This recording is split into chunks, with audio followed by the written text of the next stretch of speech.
சத்தான மருத்துவ குணமுள்ள பாரம்பரிய உணவுகளை பக்குவமாய் செய்து வரும் எஸ் சைவ விருந்து சேனலின் அன்பான வணக்கம். சளி இருமலை போக்கும் தூதுவளை தோசை இன்னைக்கு நம்ம சேனல்ல பார்க்க போறோம். எப்படி செய்யாதுன்னு பாக்குறதுக்கு முன்னாடி இது வரைக்கும் நம்ம சேனலை சப்ஸ்கிரைப் பண்ணலன்னா உடனே சப்ஸ்கிரைப் பண்ணிடுங்க. பக்கத்துல தெரியுற பெல் ஐக்கானையும் பிரஸ் பண்ணுங்க. அப்பதான் நம்ம சேனல்ல வர வீடியோவை நீங்க மிஸ் பண்ணாம பார்க்கலாம். வாங்க தூதுவளை தோசை எப்படி செய்யலாம்னு பார்ப்போம். நம்ம சேனல்ல இன்னைக்கு நம்ம பார்க்க போறது தூதுவளை தோசை. தூதுவளை தோசை செய்யறதுக்கு தேவையான பொருட்கள்: தூதுவளை இதை கொஞ்சம் பறிச்சு வச்சிருக்கேன். வீட்டில இருந்து ஆஞ்சி கொண்டாந்து வச்சிருக்கேன். இது வந்து இலசா இருக்கு இலை, அதனால அப்படியே வச்சிருக்கேன். ஆயலை பறிச்சுட்டு வந்து கழுவி சுத்தம் பண்ணிட்டு கொண்டாந்து இதை வச்சிருக்கேன். 100 மில்லிகிராம் அரிசி, புழுங்கல் அரிசி, 1 ஸ்பூன் உளுந்து, வெள்ளை உளுந்து, 1 ஸ்பூன் வெந்தயம், 1 ஸ்பூன் துவரம்பருப்பு. இது 4ஐயும் 3 மணி நேரம் முன்னாடி ஊற வச்சு இதை வச்சிருக்கேன். மிளகு 1/2 ஸ்பூன், ஜீரகம் 1/2 ஸ்பூன், தேவையான அளவு உப்பு இதை வச்சிருக்கேன். சின்ன வெங்காயம் கொஞ்சம் அரிஞ்சு வச்சிருக்கேன். கொஞ்சம் நெய். இந்த ஊற வச்ச அரிசியை மிக்சி ஜாரில் போட்டுக்கணும். இலை தான் கிடக்குது, இல்லை ஒரு தூதுவளை இலை தான் இருக்கு.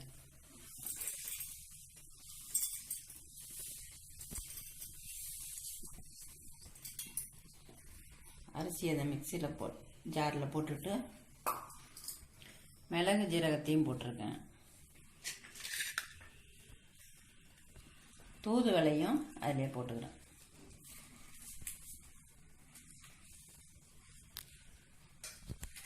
தேவையான அளவு உப்பு அதையும் அதில் போட்டுருக்கேன்.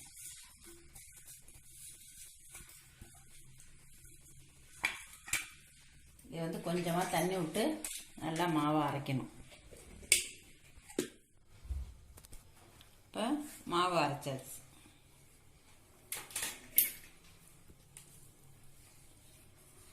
இது வந்து சளி இருமலுக்கு அவ்வளோ நல்லது. மருத்துவ குணம் உள்ள தூதுவளை. இந்த அளவில் இந்த மாவை அரைச்சி தோசை ஊற்றுற பாத்தில் கரைச்சி வச்சுக்கணும். சின்ன வெங்காயத்தை அதில் போட்டணும். பச்சையாகவே போடணும், வதக்கக்கூடாது.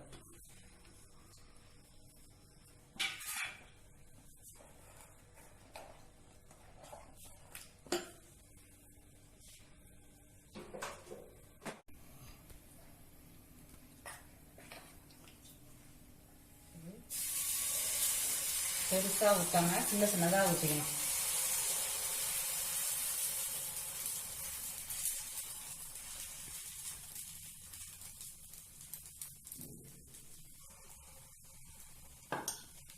இதில் வந்து ஒரு சொட்டுக்கான நெய் ஊற்றிக்கணும். இதில்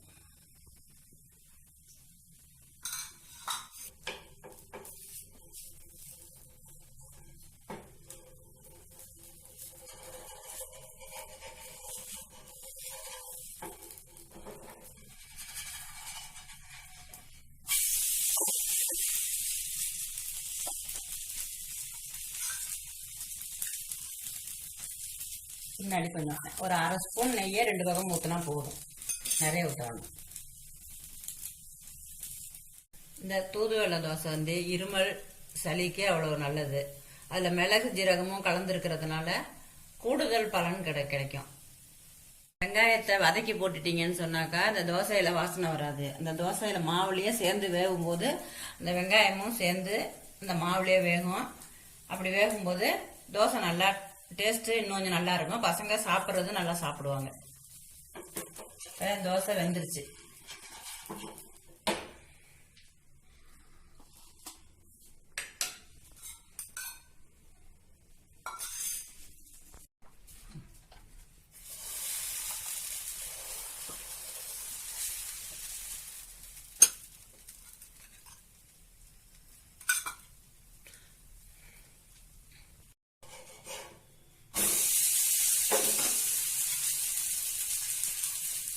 இந்த அளவு நெய் ஊற்றினாலே போதும்.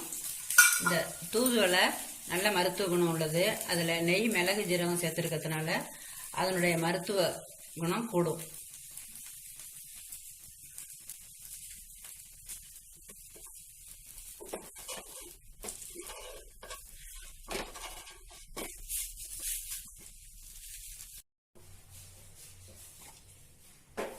இந்த தூதுவளை தோசைக்கு சைட் டிஷ்ஷாக எதுவும் தேவை கிடையாது. வெங்காயம், வெங்காயம் பெரிய வெங்காயம் போடக்கூடாது, சின்ன வெங்காயம் தான் போடணும். சின்ன வெங்காயம், மிளகு, ஜீரகம் போட்டிருக்கிறதுனால இந்த தூதுவளை மருத்துவ குணமுள்ள இந்த தூதுவளை தோசையை சைட் டிஷ் இல்லாமல் சும்மாவே சாப்பிடலாம். இருமல் சளிக்கு மிகவும் உகந்தது. இந்த தூதுவளை தோசையை நீங்களும் வீட்டில் செஞ்சு சாப்பிட்டு பார்த்துட்டு எப்படி இருக்குன்னு கமெண்ட்ல சொல்லுங்க. இந்த வீடியோ உங்களுக்கு பிடிச்சிருந்ததுன்னு சொன்னால் லைக் பண்ணுங்க, ஃப்ரெண்ட்ஸுங்களுக்கு ஷேர் பண்ணுங்க. இதுவரையிலும் நம்ம சேனலை சப்ஸ்கிரைப் பண்ணலன்னா உடனே சப்ஸ்கிரைப் பண்ணிடுங்க. அப்பதான் நம்ம சேனல்ல வர்ற வீடியோவை நீங்க மிஸ் பண்ணாம பார்க்கலாம். நன்றி, வணக்கம்.